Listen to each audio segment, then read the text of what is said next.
All right, let's open it up and see if we got any questions from the crowd. Hi there. What are some of your favorite contests? Contests. I think the one that was the most successful was John Mellencamp's Paint the Mother Pink.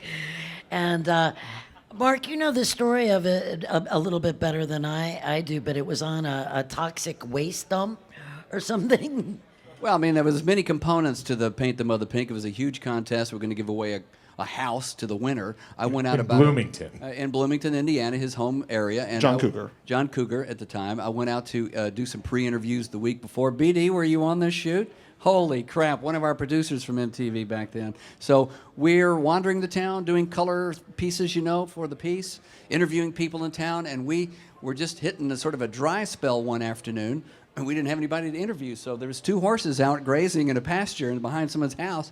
So I decided to go over, let's go interview the horse, for God's sakes. Maybe we were drunk, I don't know. So I started interviewing the horses, and they started making love. And a little lady came out the back of her house like she was shooing 2 dogs to get, stop doing that, and shooting water at them. But I think that sort of aired, not the actual, the pre and the post and the cigarette smoking, that aired. But so anyway, they gave away the house. You did some stuff out there. You went out there to do the giveaway, right? That moment that you just described might have been a very pivotal moment in the history of MTV. When I'm dead serious, when they saw, there's entertainment value in the world stuff. Outside of music videos. Maybe Let's look at that. Yeah, maybe and that Al might can- have led to Amuck in America, which Could be. ultimately led to the influx of reality television. There But you it go. could all go back to those horses. Copulating horses. Horny horses. Horny horses humping. Led to Snooki. Oh my gosh, getting some snooky. That was the phrase. So, but they gave away the house to the winner, and yay, what a big thing. And then the house turned out to be, and I can't remember how they discovered. In the Love Canal It was of on a Bloomington, radon Indiana. dump. Big contest, and it was a poisonous site, and they had to tear the house down and give the person. Mellencamp, wasn't he furious or something that he threatened lawsuits? It was a debacle for MTV. Yeah, so there's a lot of contests. I mean, he went to Asia for Asia, and then there was the Van Halen contest, and the Loverboy, and Zippy the Chimp. You went to Asia for Asia. You went to Moscow. I went to Mount Clemens, Michigan, and I am darn proud of it. There you I go. remember that. That was the very first MTV concert. What was the name? Oh, it was you win an MTV party at your house. Right. So we came with big video monitors, and Huey Lewis was there, but this was before the sports album. And so Huey was just kind of up and coming, and it was me and JJ and Rob Kettenberg. From Edinburgh, Mount that was the Clemens, name. Michigan. And didn't you do promos with the Bangles, or the Bangles did something like, hey, they were talking I can't about... imagine that the Bengals were around at that time, They weren't... because this was 1981. Maybe it was a later winner. Yeah, then. yeah. Go-Go's, maybe? Wow. They were doing... think We did these so. promos about, people really win on MTV. Yeah, yeah. Oh, God. Yeah. Brian, That was when we it started- the Bengals? Was it the Go-Go's? He didn't know. Prince, maybe. Oh. That's true. And I also went to Sheridan, Wyoming. Boy, Brian Diamond is one of the original MTV producers. He is one of the people who put us on the map. He is in the book. Yeah, In and the book? he's working Chippendales and Tribeca. Life of an MTV producer. But we went to Sheridan, Wyoming, and this was my interaction with Prince. And I was thinking, I'm kind of perfect for Prince because I'm kind of petite. I'm kind of perfect. Another person that you had a crush on? Yeah, really. I'm kind of perfect for him. Stand in line, Prince. And he Just so walked you know, up. for when you read the book, every interview that Martha ever did, or that any of us ever did for that matter, she had a crush on the rock Yeah, star. except Lita Ford. Well, excuse me, but I was very young at the time. Yes, still are. Yes. So anyway, so Prince comes up to me and he says, and I've been thinking about this recently. He comes up to me and goes, "You look tired." That was it. "You look tired."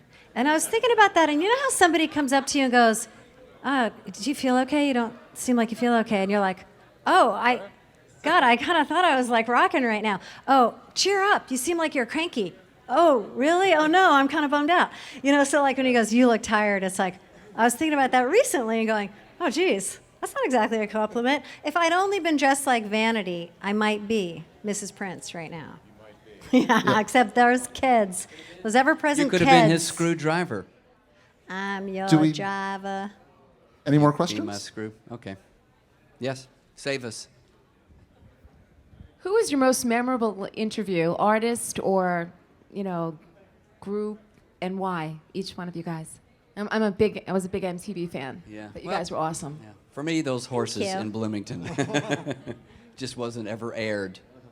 I loved Billy Joel. At the end of my tenure there, I got to go to Russia to interview Billy Joel in an in-depth and long interview. He was a little bit hungover or had a fight with Christy, I don't know which, but he had really huge bags under his eyes, so he had to wear his sunglasses. But it was great. It was a great way to cap off my kind of career there with someone who I really loved, and it was fun. It was good.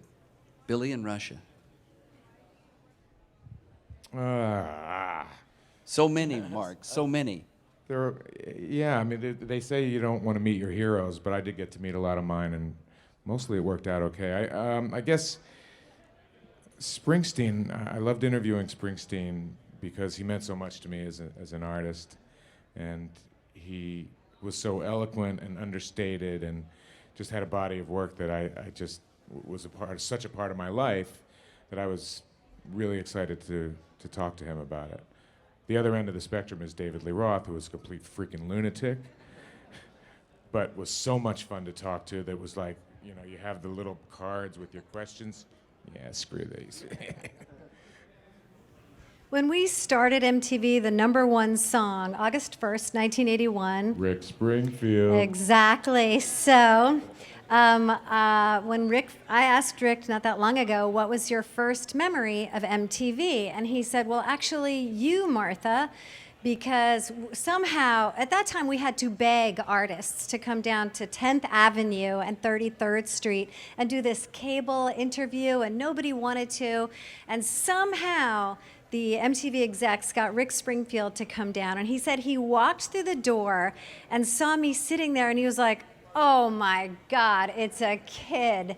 But that was memorable for me because, my God, he was Rick Springfield. Hello. And then you also wanted to be Mrs. Okay. Rick Springfield. I know.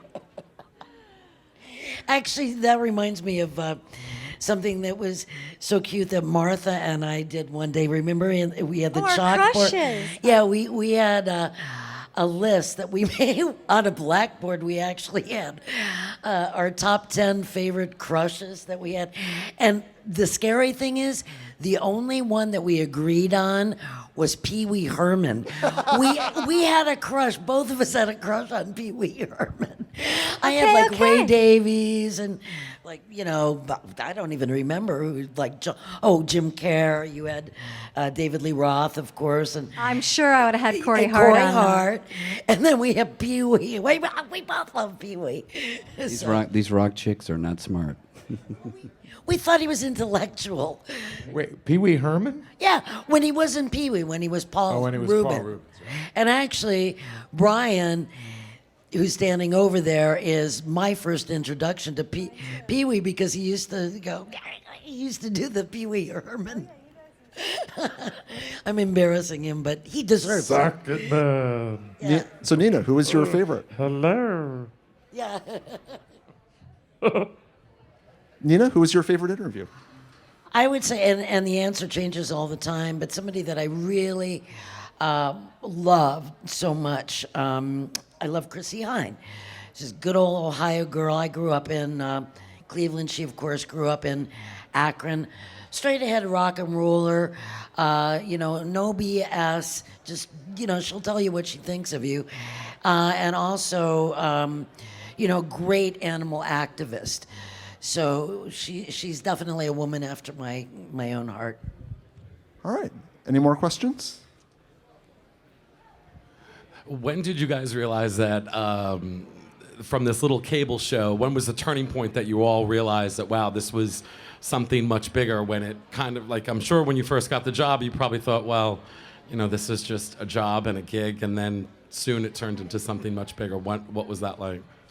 Yeah, I so didn't know how big it was going to turn out or if it was going to last that I kept my job as a bartender on 57th and 6th at the Magic Pan for about a month and a half, keeping my nighttime job while the daytime job, kind of did its thing. So it was very weird. I don't know. We all have different opinions maybe as to when that aha moment came. The biggest one was when Mark Knopfler and Dire Straits did Money for Nothing. We kind of knew that MTV had arrived before that because in the media and in all forms of entertainment, they started using the letters MTV as a generic, qualifier. MTV-like commercial, MTV-like movie, or it had that style of MTV. So they started using it as a generic term, and we thought, wow, it's probably here. Certainly, our money, the money that we made being VJs, in no way correlated to the success of the channel. That wasn't our indicator. What do you think the seminal moments were? When was that sort of aha? We looked in the mirror at each other at times, about 2 years into it, and said, we think this thing's gonna catch on. Probably had something to do with some of our trips to see people in Middle America. Wasn't on it, man. I'll just keep talking until one of you chime in. So hold up those mics. For me, I guess it's when we came into Manhattan. I mean, I don't know, and we could finally see what we were working on. I mean, when we first started MTV, it wasn't in Manhattan. So I used to kind of say it's like spitting off the top of a building, yet you never see it land.